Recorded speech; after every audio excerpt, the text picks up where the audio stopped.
اشاره عقل لپاره اشاره کافی کبدغه تفصیل ورزم بیا نه خپل واقعا فاتې کیږي. بنو قریظه دا واقعا ولې من ستراله د دې لپاره سبب داو چې کله نبی له صلوات و سلام هجرت مدینه منوره ته وکړو میثاق مدینه هغه په تفصیل سره مخکې ذکر شو هغه وشو کنه.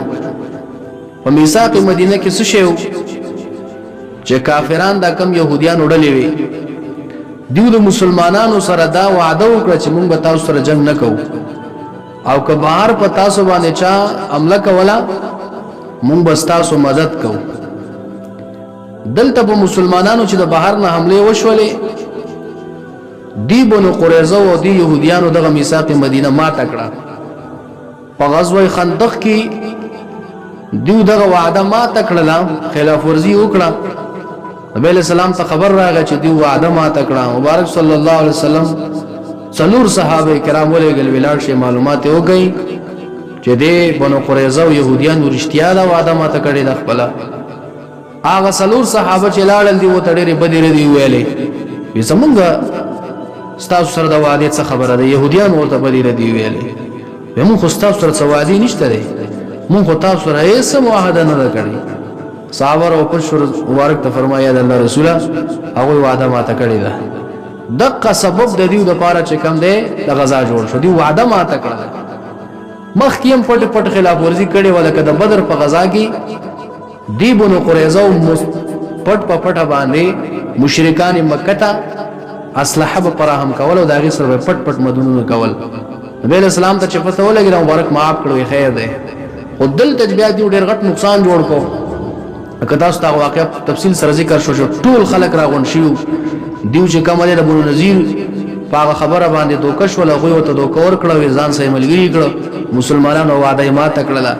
بیا د دې سره د نه بعد جنگ اعلان شو. کله چې مبارک صلی الله علیه وسلم بنو قریظه ته سره د خپل صحابه کرامو نو رسید د دیو دغه خیمونه چې کوم دی دغه قلاګانو نه محاصره واچوله بیا په مبارک چې کوم ولې حمله نه کوله بلکې دی محاصره کړل پمنځ کې راګیر کړل. 15 شورزي محاصره 15 شورزي دیو بن کړیو په دغه خپل قلاګانو کې دنه. بیا د دیو چې کوم مشر د بنو قریظه هغه د خپل کشران ډیر په جنگ باندې آماده کړ چې بس جنگ سره کو صحابه سره راغلي دي 15 ورځې وشو دل تر ته پراته دي زینا او کشران یې ریدل ځکه هغه ته پته و چې دومره لوی ډلې ورته راغونډې شي په غزوه خندق کې ټول کافران ورته ملګری شو. سلمان ته چا شکست ورنه کړو اوس په موږ په 100 کسانو شکست ورکو جنگ ته نه آماده کېدل. بیا وته مشر وی چې ګوره درې خبرې ته کوم په درې خبرو کې وخامخه ومني یاد سه وکي چې راځي دی نبی صلی الله علیه وسلم د نبوت غ تصدیق وکړو چې او د الله طرفه برحق پیغمبر دی او دیم د سی وی رښتیا پیغمبر دی. زمون په تورات کې ویل ذکر نشته دی راځي وی د نبوت غ د تصدیق اعلان وکړو ایمان به پیراوړو زمون بچی بم پامن شي زمون مالونه بم پامن شي زمون زنانه بم پامن باندې شي هر څه خیر او خیریت پشي ټول په عزت کرا لوي صاحب دا خبره خو دې نه مونږ دي ته خو نه یو تیار زوی چې دا خبره مې نه منې دویمه خبره درته کوم دویمه درته دا کوم چې بیا راځي د خپل ماشومان او زنانه په خپل قتل کوبړوي او بیا بل دي خلکو سره جنگي دا ماشومان دی وجه نه قتلو چې کډیو په مونږ باندې چرته کې کامیاب راشي نو زمونږ د ماشومان خو اسیم دی بیا غلامان جوړي د زنانه بم غلامانه کوي وینځي کوي وي دا به مونږ په خپل باندې ختم کو چې دی مونږ ته نقصان رانه کی بیا او دوی سره بجنګي بیا ورته کلیوالو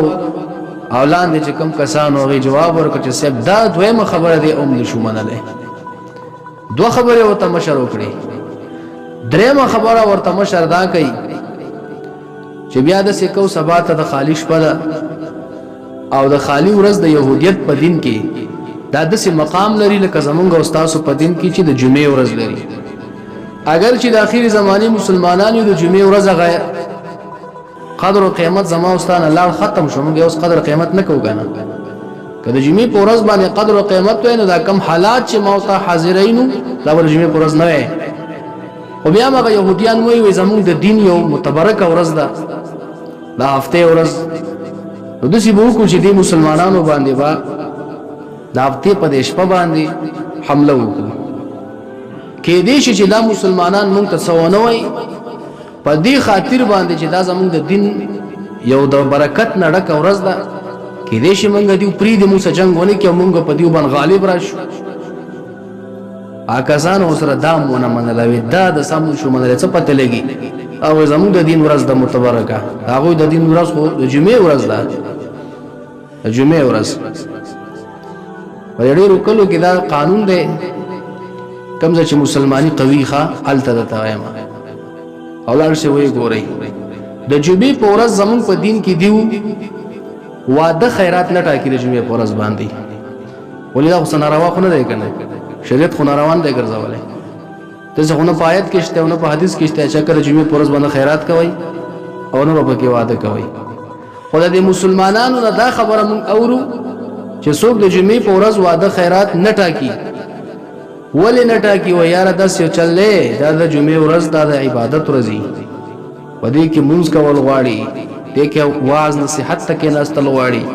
نوې کپړې اچول غواړي ځان ښایسته کول غواړي نو که دې ورځ باندې مونږ واده خیرات کوو نو بیا د جمعې د افعال رانه پاتې کېږي زمونږ د دې کورنۍ نه هم او راتلونکو میلمنو نه هم نو دې وجې نه د جمعې په مانځه کې خلل راځي وایي څه به سړی د پردي کلي جومات ته ځي هلته به مونځونه کوي نو لحاظه په خپل کور کلي باندې دا ورځ به تېره کړو کله چې د واده نیټه ټاکي نو هلکه تاریخ د میاشتې دی وخو وګوره د جمعې ورځ خو پرې نه راځي که نه که راځي هغه نه ټاکي هغه دې دپاره ټاکي چې د جمعې د ورځ قدر احترام ساتي موږ سره خو د جمعې د ورځې دا احترام شو که د پټي نه خفه کېږو به نه د کار په کپړو کې رالو او که د غوجلې نه د جامو دغه غوجلې په کپ جامو کې رالو بس ودرېږو خپل مونږ د مړه 2 رکعته کول غواړي زر زر به ښکته شو القدر احترام دا د شاعرو د اسلام زما استاد زړه نه لاړ الله تعالی فرمایي څوک چې د شاعرو د اسلام ادب کوي احترام کوي د د په زړه کې د الله نه یره ده او د زړه د الله تعالی د تقوا نه ډک دی او څوک چې دې ته سپک ګوري د هغې احترام نه ساتي په زړه کې د ده په زړه کې بیا چې کوم دی قدر احترام نشته نو عرض مې دا و چې هغې د دې خپلې ورځې دومره هغه قدر احترام په زړه کې خو د مسلمان نه خو هېر شو 3 واړه خبرې د مشر یې ونه منلې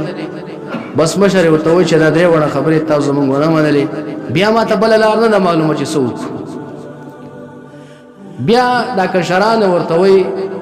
وایي داسې وکړه چې د مسلمانانو سره صلح وکړئ هسې هم بله لار نشته دی خو چې صلح وکړو زموږ کار بیا برابر دی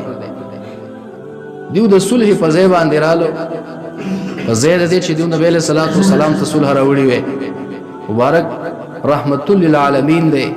دیو به تقسی معاف کړی وی هغه مبارک ډېره پراخه سینه الله ورکړې وه ډېر د رحم او د کرم معاملې وي وروسته بیا غزوه فتح مکه روانه ده چې دا ټول د اسلام دشمنان ټول معاف کړه وروسته روانه ده انشاءالله واقعه خو منافق ته پکې ګورئ او دغه رنګې چې د نبی علیه الصلاة والسلام ګستاخو به دې ردې ویلي دي نبی علیه السلام ته دا 2 کسان پکې نه دي معاف شوي دا ډېر خطرناک دي وروسته به انشاءالله بیا تفصیل سره ووایو نو دیو نبی علیه السلام ته فیصله رانوړه چې زمونږ په منځ کې فیصله وکړي خپله یو قبیله وه د دې بنو قریظه او د یهودیانو بله اوس قبیله هغې ته خبره وسپارله وې تاسو زمونږ نبی علیه السلام ته سپارش ویسئ او موږ د خپله فیصله په تاسو باندې کوو هغوی نبی علیه السلام ته سپارش وکړو د الله رسوله دا خلک نور روغه کول غواړي او د جنګ په دغه کې نه دي نبی علیه الصلاة والسلام وفرمایل د دې اوس قبیلې چې کوم مشر و هغه د خدای قدرت ته ګوره هغه لوی صحابي و نبی علیه السلام صحابي و سعد بن معاذ رضی الله عنه دا غنامه وا بس وی چې تاسو اوسیانو ته خبره سپارلې ده مبارک ته فرمای د دې اوس قبیله چې کوم سردار دی سعد بن معاذ رضی الله عنه زه په هغه فیصله سپارم چې هغه څه فیصله وکړه ماته مقبوله ده او د مبارک صحابي او د اوسیانو مشر معزز انسان خو دې په غزوه خندق کې چې کومه ده زخمی شوی دا غزوه خندق دی لږه مخکې شو کنه دی زخمی و په مسجد نبوي کې چې کوم د افروتو د علاج په خاطر باندې چا پسې کسان نبی علیہ السلام پسې یو کس نیولېږه د مبارک چې کوم دی پاسورلۍ باندې راسور کو مجلس ته حاضر وستا د قومیان د اوسیان د بنو قریظه فیصله او صلح کول غواړي خو مشر ما ته وټاکلې مبارک ته فرمایي چې تاسو فیصله وکړه ما ته منظور ده سعد بن معاذ رضی الله فرمایي د الله رسوله مختصر 3 خبرې کوم د قدرې خبرې زما فیصله ده خو مخکې د خپل اوس قبیلینا وعده واغسته چې زه ګوره فیصله کوم خو تاسو ته منظور ای حسنه چې تاسو انکار وکړي هغه سره قسم وکړو چې موږ ته منظور ده به د بنو قریظه نه چې کوم د وعده واغسته چې زه فیصله کوم خو تاسو ته منظور ای هغه ویل بالکل موږ ته منظور ده دا موږ تاسو ته د فیصلې طریقه مراخي چې کله فیصله د چا سره کې روغه د چاره ولې دا وادي به مخ کې لونه تخديده خبرې ده دا طریقې کار شول مسلمانانو هغه ټول ویل موږ ته منظور ده د پاسې ده ویاوله خبره دا کوم چې تاسو کې کم سردارانو کې زیات د اسلام دشمنان دي او جنگجو خلک ته ډیر جنگونه کوي دا به سره عام پانسي کولای شي اوله فیصله ودا ده دویمه فیصله مې دا ده چې تاسو کم زنانه دي او ماشومان دي دا به مسلمانان چې کم د خپل غلامان جوړي او وینځي به جوړي او دریمه خبره مې دا ده چې تاسو کم مالونه دي دا به اغستل کیږي او د مسلمانانو په منځ کې به تقسیم کیږي کدی دریو خبرو ته جوړي یا بسم الله بس په دې ځای صلح ده او کداغه ته جوړ نه بس بیا راته چې کم د جنگ ته تیار شنو جنگ ته هغه تیار یو څه ټیک ته خبره مونږ ته منظور ده نبی له صلوات و سلام سره ده دینا چې معاذ رضی الله فیصله وکړه مبارک بیا ورته ویل چې دیو کې دا کم سخت جنگ جالي دي دقت پانسی کوي خو نور چې کم لاندې کسان له د پانسی اډر پښوي دي ما معاف کړی دي دغه پانسی کوي بیا مو ته معافي وکړه و دې کې چې کم مشرو حوی بن اخطب د قبيله مشرو د ډیر انتهایی زیات د دشمنو د اسلام ډیر جنگونه د کړي دي د اسلام په خلاف ډیر بهکندياني کړي دي دغه اتفاقسی که فلحال او د پښانور فسادیان هغه اتفاقسی کړل او چې کم مالونه هغه نبی له صلوات و سلام راوغستل د مسلمانانو منځ کې چې کم دغه تقسیم شو او ماشومان او زنانه اکثر پکې واپس کړي شو بازی ته چې کم د حضرت سعد زام په د فیصله موافقه غلامان کړي شو دا بونو قریظه